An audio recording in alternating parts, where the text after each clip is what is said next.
St. Quantum's. The alternate band's going to be.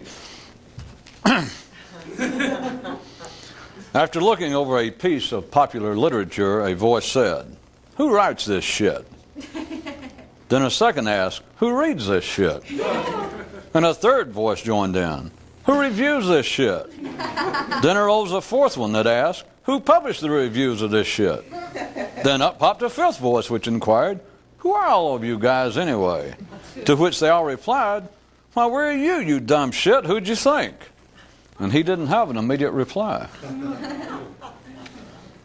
Over in a nearby city is a man who keeps his mind tuned only to the top 40 station. "Cause," says he, "they play nothing but the hits. That is, my favorites all the time." Over in a neighboring galaxy is a legend that says that the corners of man's mouth are directly, though secretly, connected to the depth of his understanding. And in an unrelated story, one man says that it doesn't seem possible for him to die just yet. In that, despite his expressed desire to the contrary, he feels sure that at his funeral services, the words of some third party will be in tribute read. Or put another way, says he, "I ain't going out thinking somebody else's thoughts," which are about as good a mystical words to live by as you can get. A wandering troubadour said to the local prince, "Tell me all about your life and I'll tell you how big a fool you are."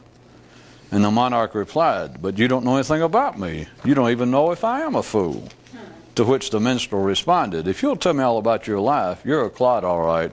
No doubt about that."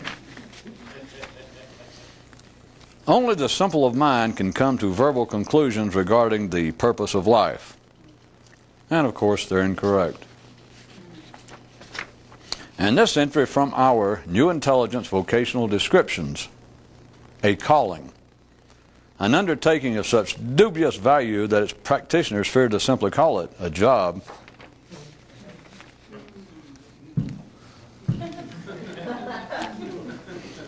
Don't anybody let Jimmy Swaggart rush the stage and attack me. Or Dr. Freud's grandson, or anybody. Man is born on a playground, and with full access to all of its amusements thereon, in his childhood happily thrives. But then he matures, his bones and brains become firm, and he begins to limit himself to the seesaws and merry-go-round. Thus is civilization and mental reliability realized, without man having to be physically moved from his birthplace. The enlightened free themselves from within, and in secret reach a new promised land. Time for another chapter of If, for instance. If, for instance, there are 10 pillars supporting reality, there would in that case be 4 unknown to ordinary consciousness and thus apparently unnecessary. Now, the tricky part is that mere thought will never reveal which 4 it is.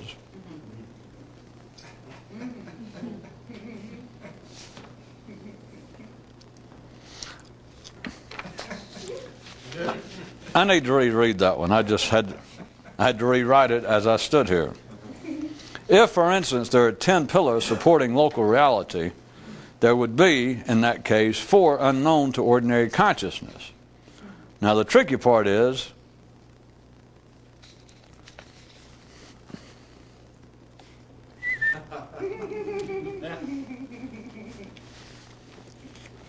if, for instance, there are 10 pillars supporting local reality, there would in that case be 4 that are unnecessary. Now, the tricky part is that mere thought will never reveal which 4 it is. Give me a rewrite person with an actual pen instead of just a, what you call it. Only the routine travelers in the terminal give attention to the calling of every bus's arrival and departure. The more alert certainly hear the announcements. They just understand their importance and treat them accordingly. Mortal convulsion. I'm sorry, that should be moral conclusion.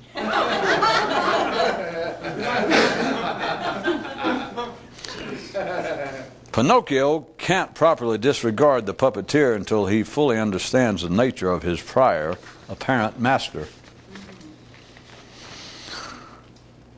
Using our guide to modern city life, we could say that the truly sophisticated are those who can damn near make gossip sound interesting.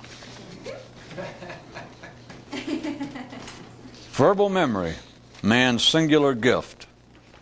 Definition, history. A kind of metaphor for what actually happened. Thinking, sort of a metaphor for actual consciousness. Ordinary existence, a symbol for real living. And now for some definitions. Words, the kinds of things you can substitute for other words and no one can tell the difference. A mystic, okay, someone who can tell but doesn't care. Not unlike the body's management of pain, when understanding becomes too acute to the mind, perception will pass out.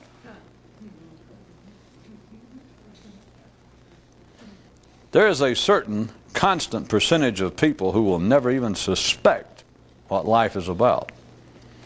And if you must look around to see who they might be, save your effort.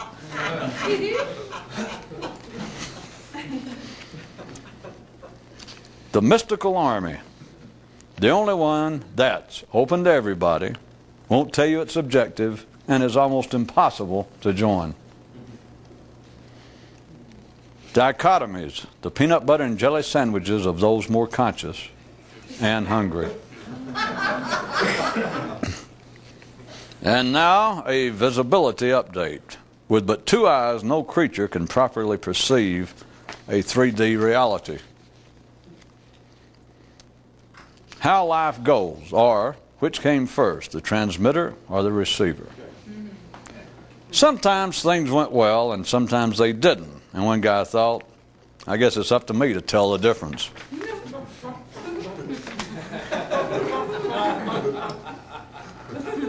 And now another episode of It Stands to Reason. Since it requires no conscious effort to simply exist, it stands to reason that those who want to do more than simply exist must do more than the no effort required to do otherwise. No, I will not reread it. Could, but won't. As with the remainder of nature, there is literature and thought that runs downhill, and that less gross, more complex, which aspires to rise.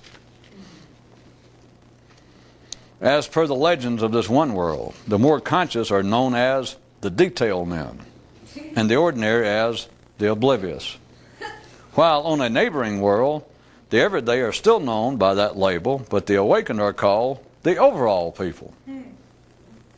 Does this make any sense to you? And now for this important message from New Intelligence's Crime Watch. Mechanical Talk, a.k.a. Babel, is an active felonious participant in the Days Gang.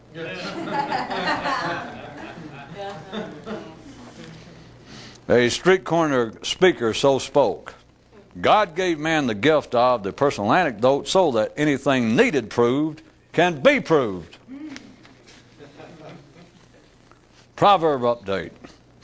The mental civilizations of man are no mere attempts to make silk purses from sow's ears, nay, but far beyond that. They are the construction and operation of pig farms in a land with no native swine. The activities of one city asked a mystic, "Tell the truth, how do you find me?" And he replied, "Funny if you're not serious, and pathetic if you are."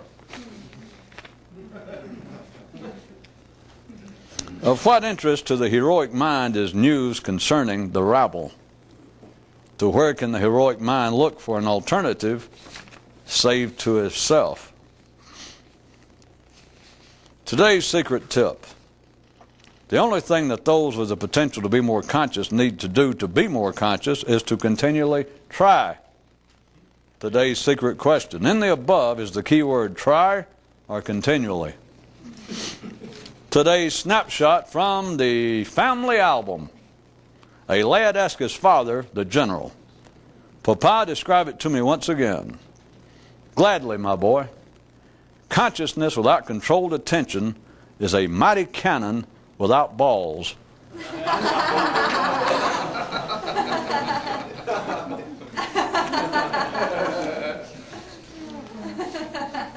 Now, revealed here, tonight, for the very first time, the two sows of awakening to the secret.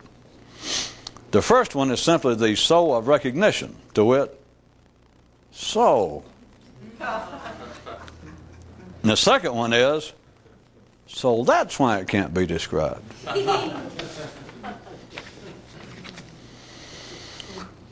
Local reality is like a floating city, suspended forever in midair, supported solely by the mind of man.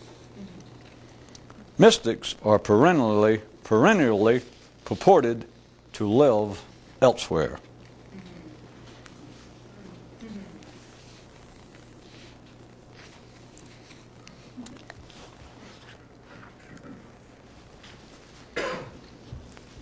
Enlightenment, the world's most exclusive drug.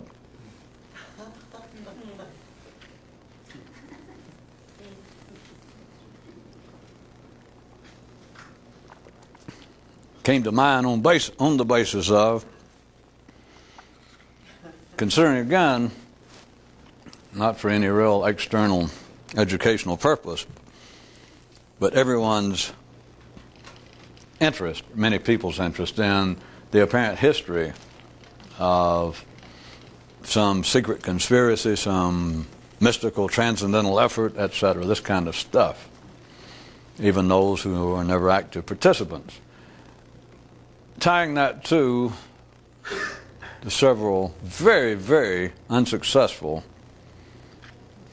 if indeed they were intended to be humorous, attempts presented here of late regarding the possibility that it is not mystics and the enlightened that know the secret of life. It's everyone knows the secret of life, and everyone else, as soon as they realize it, thought, screw this, more or less.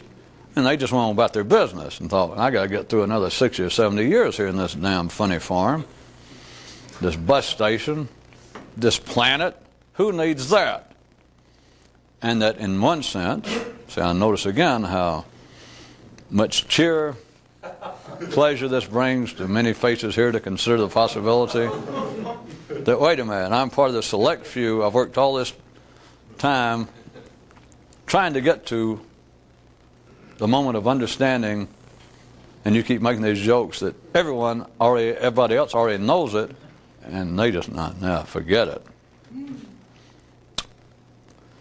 Another way to look at it, tying it to all of that, I was saying enlightenment, I was giving a definition. Enlightenment, the world's most exclusive drug.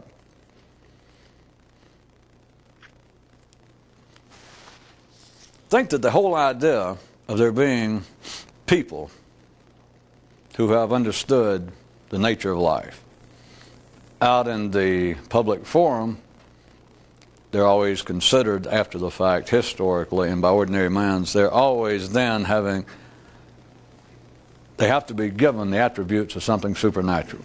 The obvious one being Jesus was the Son of God, and etc. That they were not humans.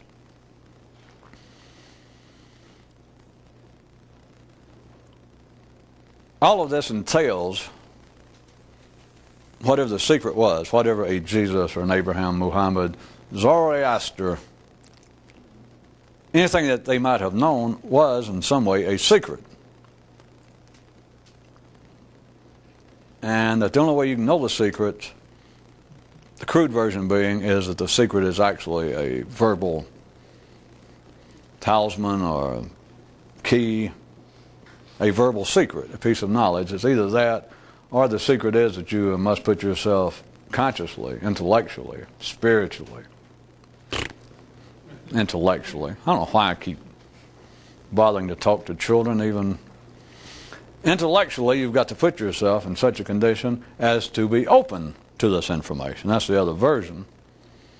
Same thing.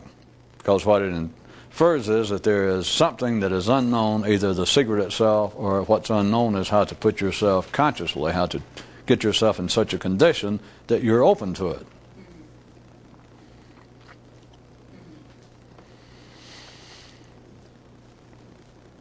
This is a slight variation now. At least you jump to concussions. What if the Enlightenment, let's call it that for a second, the thing of the Buddhas of the history of this planet, of men who just devoted their lives up to a certain point, who devoted their lives to the point of trying to understand what life was about. And simple example, the story of a Buddha that after all this time, one night, normally referred to as enlightenment, one of the souls. So,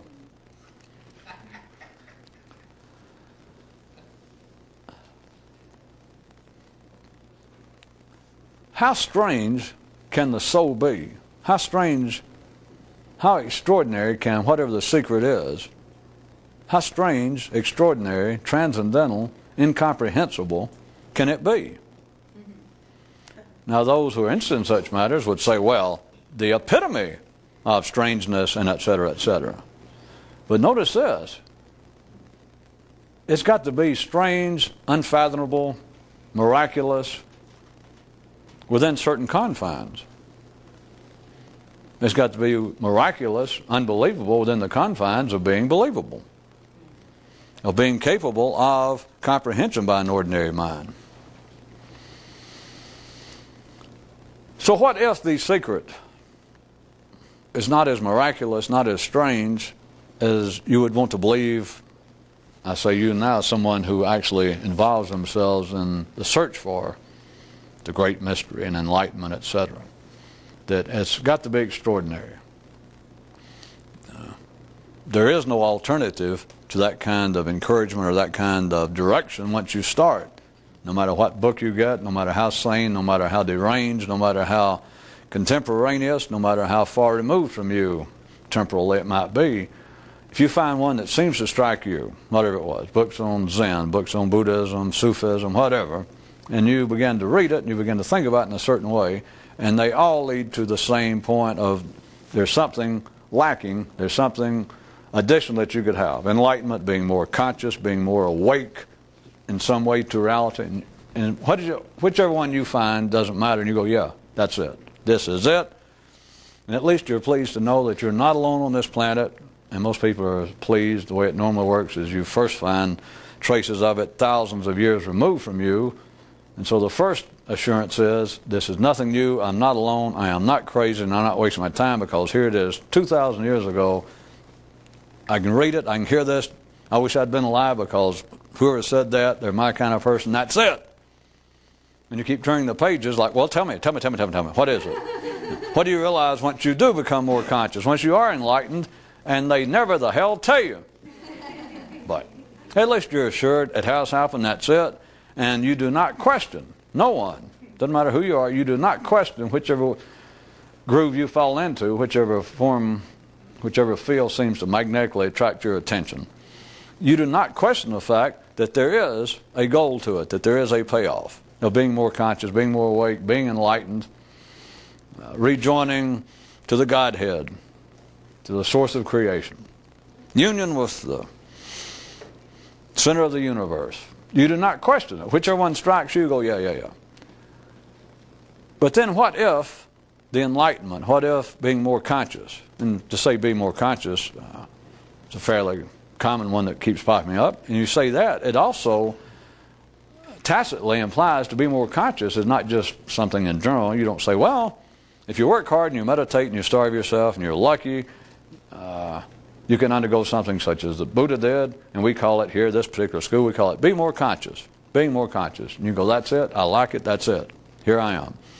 You do not take being more conscious as simply a vague description of your neurochemical condition. You take that whole term of being more conscious as being something specific, such as being, the goal of this, they might say, is to be more conscious, and the part that's unsaid is to be more conscious and to see life as it is, to see man as he is, to see what's going on.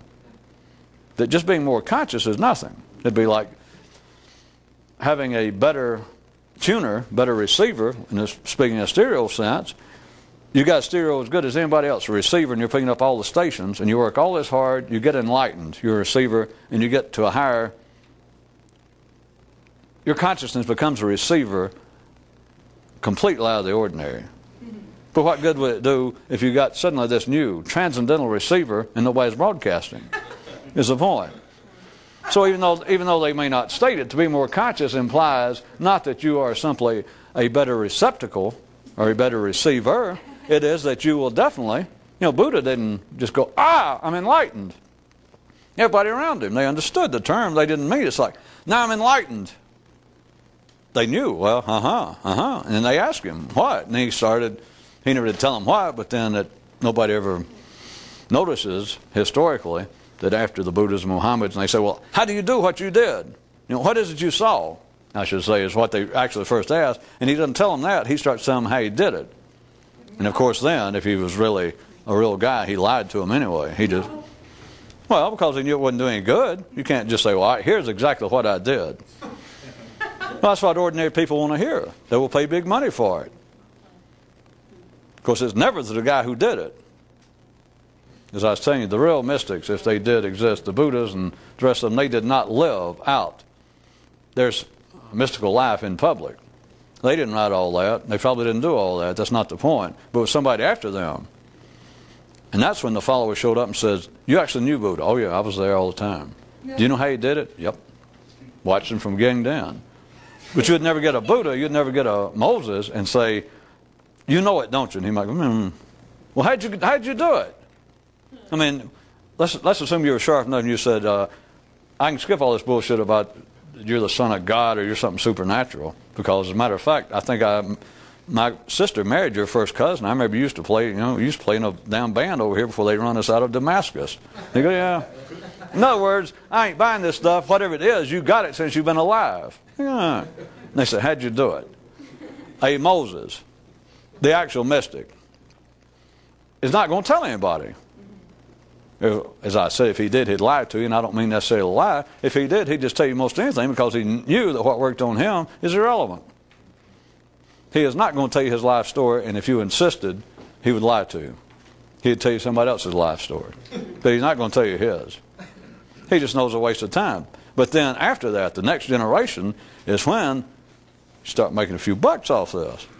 It begins to stabilize. It becomes a system because then somebody will be around. There'll always be a Fatima to Muhammad or a Paul to Jesus. There'll be somebody around later, the next generation, and you say, you were there, right? And now you're kind of in charge. All right, can I join up here? Is this where I get the books and the courses? Yeah, this is it. I mean, this is the official one if you want the real one. And he says, all right, now, I don't mind. I'll join up and I'll buy the books. But now, you know exactly how he did it. Oh, I was there all the time. I mean, you know what foods he was eating and when he prayed or when he met. Oh, yeah, the whole thing. People want to hear that. I'm not making fun of it. But that is second generation. And I'm being charitable about that. It's useless. But notice, it would, if I had not pointed that out, and some of you, it still probably wouldn't stop you, if right now, if you were assured whoever you thought your spiritual hero had been in the past, if somebody said, Yogi so-and-so or Zen teacher so-and-so, we have now, nobody knew it, but he just died 50 years ago. Oh yeah, I've been reading all his books. We've got a guy, it just came out. It's an old man, he's about 80 years old, and nobody knew he existed, but he was there from the beginning with him. And he is now, he's about to die, and he's trying to build some sort of monument. Anyway, for 50% of everything you own or $10,000, whatever comes first, he has written down, and he's only going to let people, you got to go there in person, take the money, and he has written down exactly. It's less than 100 pages, we understand, but he has written down specifically what so-and-so did. Now, if you were already wired up, and all of you had some sort of spiritual hero to start with, some sort of mystical idea of where this was leading, I'm not making fun of it. You would have sat there and considered, could I raise that much money? You know, should I do this? Because, if you were really convinced, they said, this guy has written down exactly everything he did. He was there with him. And especially they got a little more specific. One of them would hit you, they said, his diet. Maybe that didn't get you. And they'd say, how many hours he slept a night? Maybe that didn't get you. You know, his attitude towards sex, which would probably get everybody's interest a little bit. But anyway, if you name, he says, now they go through that and he tells when he meditated, what he thought about. And he told the kinds of things that he tried to picture as he meditated. And it went down. You would be very tempted for it to be specific, because that's some of would-be mystics' complaints in the beginning when there's, like everyone, you stumble first in religion, you find out it's too vague. It is not specific enough. And so to hear that there was something specific, you'd be very tempted to consider it. Now back to mysticism, the world's most exclusive drug. Assuming that I am giving you a valid detailing of that, you still are stuck, your mind is, not you, your nervous system is stuck with the belief that any increase in its capacity, enlightenment, is not simply a passive, it is not simply a neurochemical expansion of the receiving mechanism, because there's got to be something to receive. What's the sense of being more conscious if you get more conscious and you find out there's no new information? So you immediately assume, it goes without saying, that there is some information that the Buddhas of the world of history do not get enlightened and go, so. I mean, if that's all they say, you still know so meant something. There he sit and he went, pfft. I mean, you just look. I'm trying to give you the little cheap theatrics. If he goes, and you're there, one of the monks, they're trying to observe, and you've all been working all these years. And he says, I'm going to sit here until I get it. I'm sick of this. And he sits, and he sits, and he sits. And they take turns watching, just in case. And he just sits. He sits and sits after 30 years of all he went through, and then suddenly goes, jeez. Of course, I'm sure it's historically it'd make you be a little more impressive if the clouds rolled and thunder and lights went off behind and the bow tree went, oh. But still he goes, so. The so, means something. That is, he went, ha! Now I see it. All right, to see it means it, something. Like what?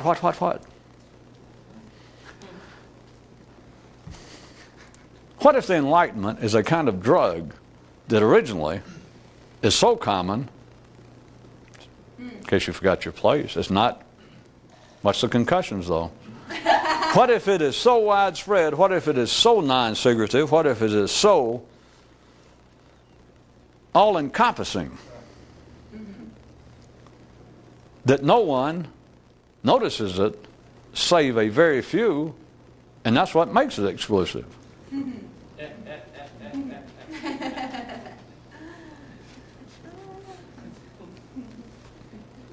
Are they having any sort of convolution playoffs tonight? And if so, may I humbly submit myself for consideration in this. Do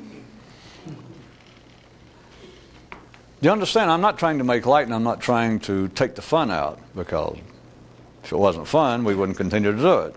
I assure you that. But what if the secret, if I ask everyone, if we ask all the mystics throughout history, all the would-be students of such as this, or if I ask you, take it either way that you can stand it, and if I just say, well, what do you suspect it is? I mean, the whole thing that the Buddhas of the world went, shh. What is it you think that they saw? Now, everyone would have some, you might not want to bet your life on it, and you might be, in fact, alert enough to start with to know that anything you come up with has got to be a little off. But still, you would, without any doubt, you would say, well, it's got to be something. And it's probably, and you would say, it was probably in this area, or he saw more or less. And you could even say, if you'd read enough after the fact, you might say, well, in fact, he hinted enough, or he said this and that. And you put it all together, and I figure it's got to be somewhere sort of over here. I mean, it has to do with such and such. More or less, it's got to be. But then you also, by covering yourself that way, or by being intelligent, by being perceptive enough to correctly assume that you cannot even speculate, that if you came up with theoretically the right kind of words, so what? If you don't understand, it's meaningless.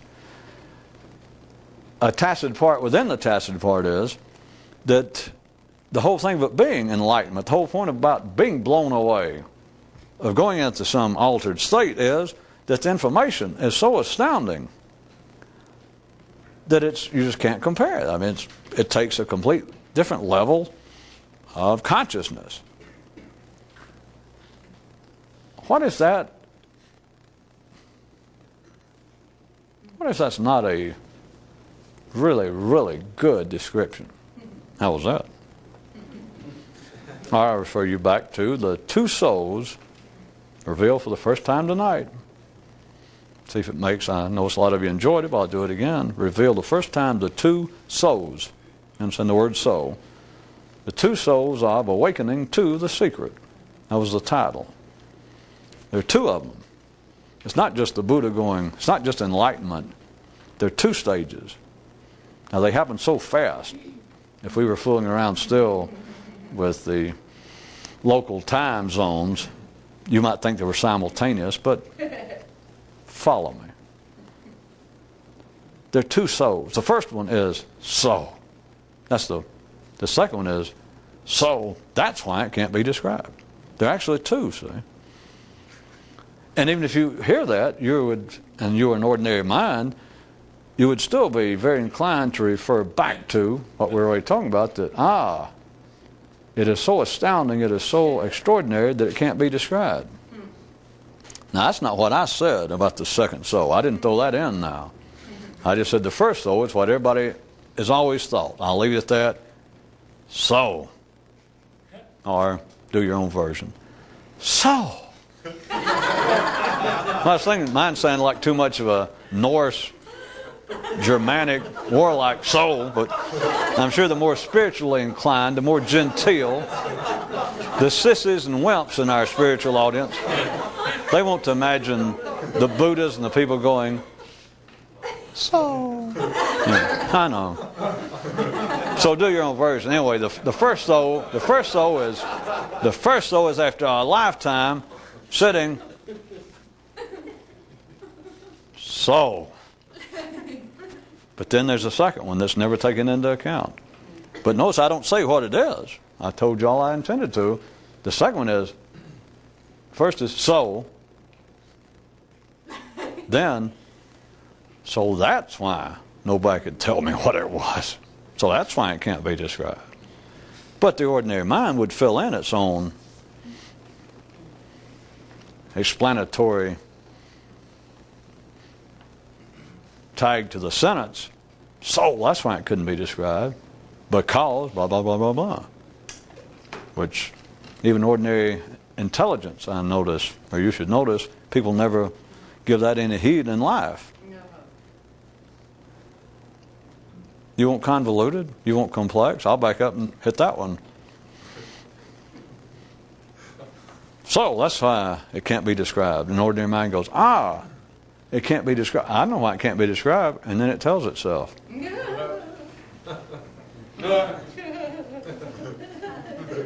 It's a sign of a sane, non-mystical mind. That you go, well, I bet it's because of so-and-so. Right, sir, good going. At least that kind of person does not run the risk. They do not have to look for anti-awakening antidotes. They don't have to wear charms to protect themselves from being more conscious. Everything's all right.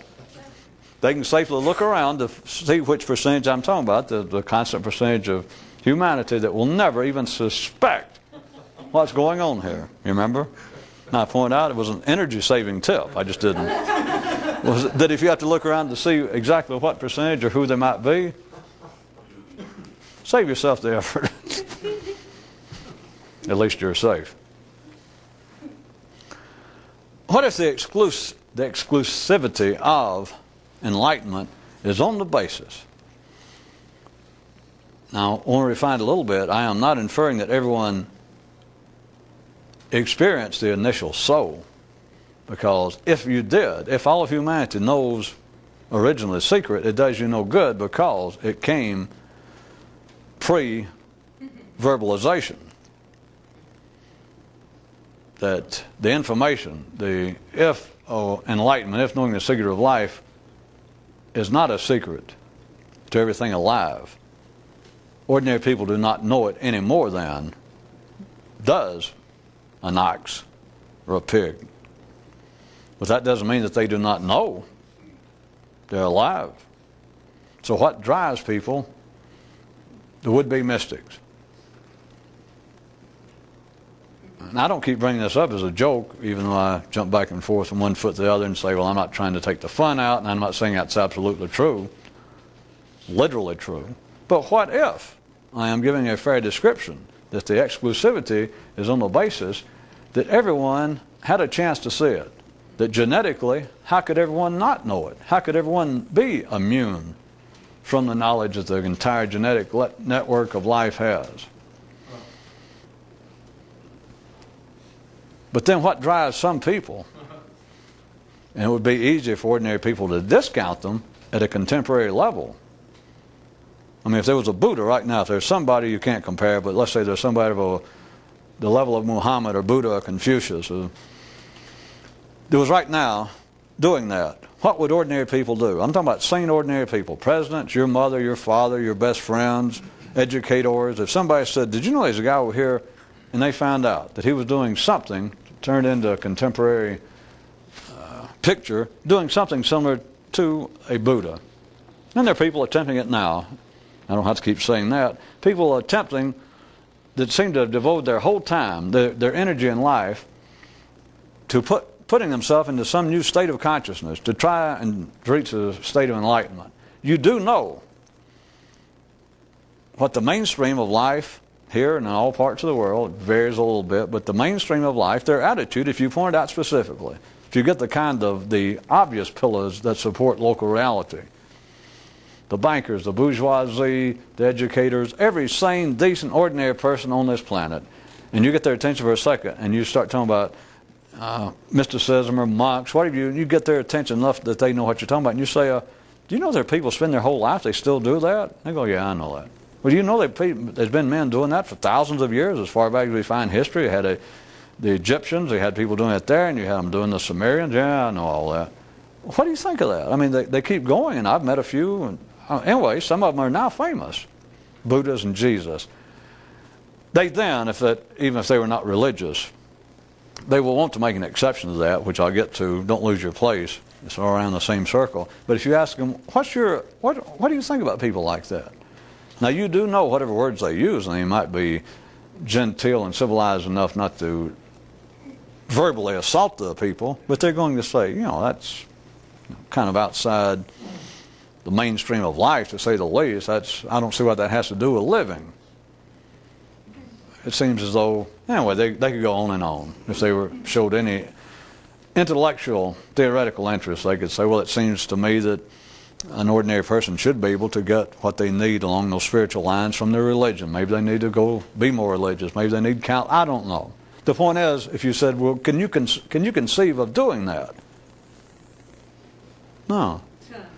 And if you really pushed it, they'd begin to suspect probably your sanity. If you said, you can't imagine just turning your whole life into trying to, whatever term that they would buy, to reach enlightenment, to become one with God, to be more conscious, anything that they would theoretically go, yeah, I got the term.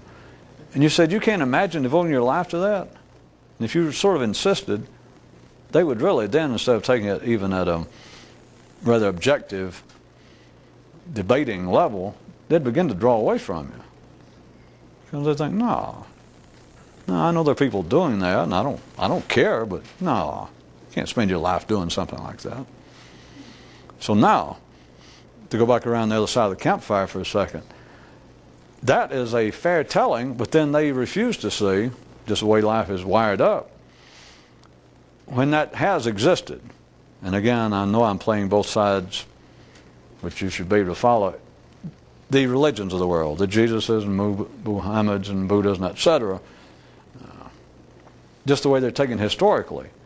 They represent the same sort of thing, except they no longer represent a threat, and they no longer represent that picture of it being outside the mainstream of walking around sanity. And this includes now what you got to catch right quick. It's no big deal. Or it's not that difficult. It shouldn't be to catch. Is even people who are not religious. All they got to be is sophisticated, well-read. And they may not believe that, for instance, Jesus was the Son of God. They may not believe that Muhammad had angels come down from Allah and in his illiterate brain make him able to read just nothing. He couldn't even read if it was there, but he just read it in thin air. It just floated there, and he read out to somebody the full Quran, 500 or 600 or 700 pages, and just did it. No. God didn't speak to somebody. They may not say that, but the point is, they accept theoretically that something extraordinary happened as part of man's institutions now, but it does not seem that strange. You understand? Even if they're not a Muslim, if they're well read by now and sophisticated, they do not look upon the idea of a Muhammad and him being able to, he said that the stories say that there was an illiterate man and he came out with this beautiful book, just complex whole idea, this whole schematic, a new model of what reality is, that, no, he wasn't nuts. I don't know what it is. It's something extraordinary. The point is, you now distance yourself from it. When I say you, the mainstream of life, and it no longer appears to be that insane. Now, I know you can take people here and there that would still fit my definition of being mainstream sane and say, don't you really think that people like, if a Muhammad existed or a Jesus in this story, if he actually said this, I mean, the guy had to be neurotic. I mean, he probably had some sort of personality problems. And you will get people go, well, yeah, I've always suspected that. I mean, who's going to say, let's say a non-Christian could be discussing this with you, and I know that there are people, it's an old story, that would say, well, now, his moral teachings or the ideas he had about how society should operate were very good. I approve of them. They are psychologically valid, even by today's standards. But the idea that, he's saying that God told him that he's the Son of God, if he actually said that, now come on. And this person look at you like, you don't believe that shit, do you? But the point is, they do not any longer find it frightening. Even if they're not a follower of that religion, it is now one of the visible pillars of reality. A human institution. Whether you agree with it or not, it is now part of the civilized fabric. Which, remember, is just floating. The only thing supporting it is man's imagination, or man's mind. I gave you guys the full version tonight. That is reality. That is civilization. Not our physical bio-survival level of reality, but the one that singles us out. Well, that makes man unique, is this thing is floating in midair. It's never fully realized, and in a sense it does not exist. The only thing that supports that son of a bitch is man's mind. Now, if I'd wanted to be more forceful, I would have said man's imagination, but that's so easy for them to, you think, yeah, that's true. I don't like civilization. I don't like working and paying taxes. No, you missed it, so, if you did that. It is floating here, is in midair, it never lands, which I could refer you back to all the ideas of heavens and paradises that all the historical prophets could never exactly say, how does this work? Especially after Copernicus and Galileo and little lens makers in the Netherlands with nothing better to do started making telescopes, and people kept looking up and go, I don't see heaven. I don't see any old man. They had to keep revising it like, well, maybe it was allegorical. That was it. Maybe. But at least the idea that there is some other level and it's kind of floating around. You can't actually get your hands on it. You can't bring it to earth. And of course, after that, there's simplistic versions of, well, it's invisible, it's hidden, and you got to die, and then you'll be there. Can you imagine how? Can you imagine the kind of passion with which ordinary people want to travel, that they believe is the greatest trip they'll ever take, by God, is when I'm dead? Does that make you go, well? That they're satisfied, well, here we are stuck, but that's all right. When I'm dead, boy, am I going to take a trip. But right now, I mean, I'm sort of busy. I don't know. Busy being there workable euphemism for inert. And I don't mean physically.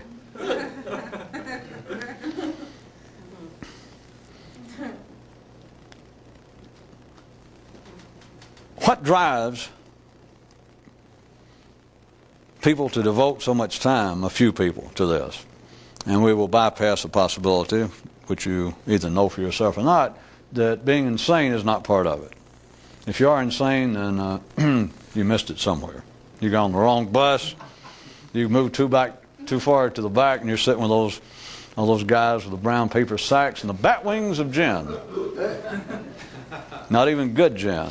Cheap gin in the back. You got in the wrong seat on the wrong bus. You look out the wrong window. If you're crazy, I can put it simply, you're not a mystic, which is good to ordinary people because, like I said, there are plenty of them in the ordinary world. If you push the idea that, hey, you may not think it, you got a PhD and all that. If you started pushing somebody, and you're supposed to be the world's leading expert in theology or philosophy or psychiatry, this whole idea, you worrying about reality around here and people having neuroses and warped sense of reality, I got news for you. There are people that see a whole other world here. They don't even see the reality you see. The psychiatrist would think, you got any money for treatment? In other words, they think, if you put it that way, you're nuts. And of course, you talk to them like that, you would be nuts, but you understand it is the safeguard built in a sense, that if you're crazy, you're not a mystic. But that is one of the common characteristics attributed to mystics. Oh, they're nuts, right? To disregard them at all.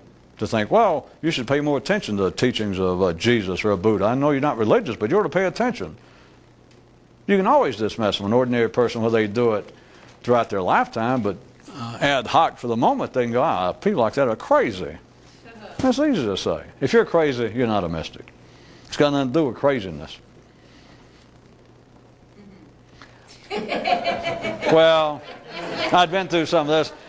It's like you can sit on. There's a thin partition between being crazy and being a mystic, if that makes you happy. But how about this? There's an even thinner one between being sane and being a mystic. See, that's the point. Think about that. Which is back to where I was trying to take us. Is mysticism being the world's most exclusive drug? It is a chemical reaction. It is a neural reaction. It's got nothing to do with a man's heart, nothing to do with his spirit. It has to do with the brain itself. And it is a kind of drug. Because in that sense, I assume you know by now, I use drug in a non-addictive, non-injurious sense. But it is indeed a drug. But anything you think's a drug. Cheap literature, expensive literature, TV, radio. Staring at a blank wall, staring at a wall with stripes. The activity of the brain entails the neurotransmitters of drugs. Drugs are normally used, as we all know, operatively speaking, as the induction of something new. That you're sitting around and people do not think about their brain operating on drugs. They're not supposed to, but normally when you say drugs, you mean, well, something new ingested. Alcohol, cocaine, an unexpected emotional nervous system shock can be a drug. It's not normally thought about it, but great fear, great sorrow. I'm talking about, of an exceptional nature that somebody close to you dies. That kind of shock. You're not yourself, as they say, but it is like a drug. The whole idea of knowing a secret, of being enlightened, the enlightenment itself is a drug. Because it's an area of the brain being lighted up. It has not been lighted up. But what if, when it's lighted up, what is seen and what is known is not extraordinary? Not extraordinary in the sense that, to twist my opening statement back around, you would think, if you're interested in such as this, I could have started and said the enlightenment, or the secret of enlightenment, the world's most exclusive drug. Do you see the difference? No?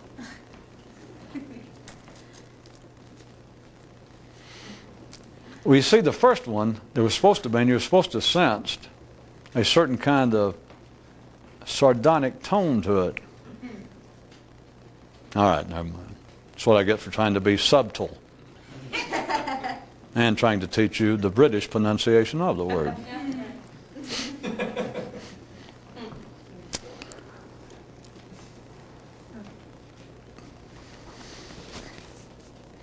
Now, let's run around real fast.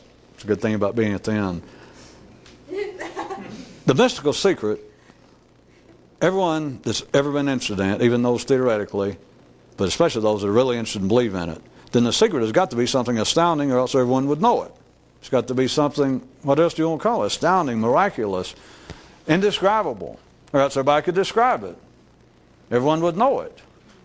It wouldn't be something that took you a lifetime to work for and then you still might not get it. So it's got to be something astounding. What if the secret, still using that kind of term, is not astounding? What if it can be put in words, what if it can be put in words and you could tell every sane person on this planet that and they go, well, yeah. I perhaps am exaggerating again by going, oh yeah. That is, understating it is exaggerating. And they went, oh yeah. Do you see that would, and we've got to change the level real quick now. Do you see that would make it the most exclusive information in the world? Okay, we'll try it again. If by the Enlightenment, a secret, that there is a piece of information, I'm just making this up, that the secret, the Enlightenment, tells everybody. It says, well, here's the old one, everybody likes this, that the Buddha and everyone, when they go, oh, what happens is their mind, their brain, it says, the purpose of life is so-and-so. That's the way it's normally been put, the purpose of life, that's the secret, okay? That it is a piece of information, a secret, a sentence, a piece of info that's known to but a few. If that's what it is, that would be exclusive enough, right? Because you're interested in such matters, you would probably figure, at least historically, publicly known, there are only a handful of people that apparently meet the criteria. Then you might imagine, well, there's got to have been more. But then you look around at life, you look around at what you've done, and you figure, well, they're not on every street corner. So, and plus you can just, if nothing else, you look around at the intellectual conflict in the world, known by many names, but you see what it is. If it's not fighting over survival physically, then everything else is a fighting over info, a conflict of theories, philosophies, religions, etc. Fighting over invisible territories. There's people who think that they should be staking out in this floating city of mental reality, that they have certain areas that they think should be predominant. My neighborhood, my opinions, my ideas, my philosophies. And that's the conflict that in a sense is non-existent. So if you see, once you grasp that, then the idea is there's a secret to life and it is a piece of information. And you think, well, nobody else knows it. Now look around, it's obvious they don't know it or else they wouldn't be in conflict. That if that many people knew it, and you just realize that they've got to be, you might come to the conclusion that maybe there is no one ever knew it besides the famous figures, the 5 or 6 in history. Maybe that's why they're famous. Maybe they were the only ones. Because you look around and you realize the popes, the rabbis, the thinkers of the world, the religious, the political leaders, the historical, outstanding figures of history and today are still in conflict. So that's obvious. You don't need to go much further than that. You realize, well, they don't know. Either this is a huge facade, which we don't get in that gives everybody the red ass. That this whole thing is just a stage game, and every swinging dick on this planet knows it but me. Nobody likes that one, I know. That brings everybody seriously. But if all you got to do is look around and you realize that there would not be this kind of conflict, period, if more people knew the secret, still assuming that you're already convinced, you're wired up genetically that you are convinced that there is something, that there is reality behind this kind of drive that makes you interested in this. So if there is a secret, then the first thing, without any doubt, you would realize, now we're talking exclusive, because it could be there's only been 5 or 6 people on this planet thus far that actually knew it. Now it's possible. Okay. Now that's exclusive. You follow me? But there's another level, and it's not just sequential. It's almost like taking the skin off of a baseball and turn it inside out. Take the skin off of a planet, which is, they don't call it a skin, what do they call it? Well, humanity some places. But anyway, and you turn it inside out. It's not just another sequential spatial level, but if that kind of secret about what life is, if only a few people ever knew it, that's exclusive. Huh? Huh? But there's something more exclusive.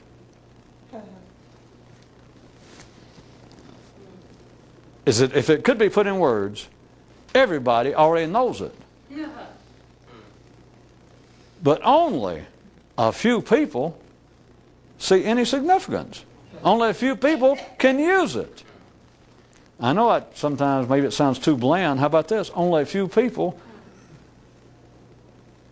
get the proper enjoyment from it. We're talking about another. What if everyone saw? What if everybody? You know my fable about my creation myth. Everybody comes on this assembly line like a little Ken and Barbie doll, and it's like life sits right there and gives you a quick look to make sure that you're just reasonably acceptable. I'm not going to throw you in the coal pile. And you come by in that moment that I said that everyone looks life dead in the eye, or vice versa, just a split second, and everyone, with few exceptions, blinks and looks away. That's part of the sign that you are sane and acceptable up here. What if at that very moment is also the same moment, it is the same sort of moment as 30 years after that, a Buddha sitting somewhere and going, so, that you already underwent that. Just that fast. You were nonverbal, but you underwent this so. Now follow me. We're already talking about how exclusive that kind of secret would be.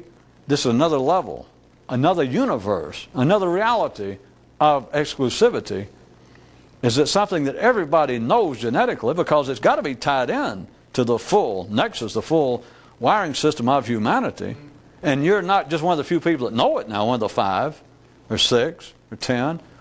You're one of the handful that enjoys it. Everybody else went. Which, the reason I backed up, for those of you following it, I want to point this out. We got a second? Yes. Instead of saying, giving you the description, what if the exclusivity is that everyone at one time, for a moment, had the enlightenment. The same as Buddha, the same thing. They went, so, but it was just like that, and they looked away. That would be exclusive enough. And I said, but what if the mystics, the 5 or 6 or 10 in the world, it's not that they knew something secret, is that they know this. They still know it, and they're the only ones, that I said, get full use of it or understand its significance. That sounds too close sometimes to as though it would entail a duty. Like, well, that would put me on a mission. Or if I did see it, then this is serious business. I could be, you could be correct. I might be now one of the only 10 or 12 to realize the significance. My, what a weighty thing. That's when I changed it. Instead of it being, what if you're one of the few that recognize its significance? Not to this point. Stay with my original story. I hadn't changed that part. That everyone else has already had their moment of enlightenment. Everyone. If you're just middle of the parade sane, genetically, physically, normal, within the limits. That everyone had that, and that's only the few. They don't know a secret. They're the only ones that still remember it and see the significance. But significance sounds too serious. What if the mystics are the only ones that can still go so, and it just tickles the piss out of them? Well, that was kind of crude. It's the most enjoyment they have in life. Everybody else claims they get enjoyment of trying to make more money, beating up on people, looking down on people, gossiping about people, arguing with people, which that's fine. They're in the majority. Remember that. They're right. So you're really being childish to criticize it. What if you're the mystics of the world, not just the 5 or 10 or a dozen that know it? They're the only ones that enjoy it. I submit to you in conclusion that would drastically change the nature of the game.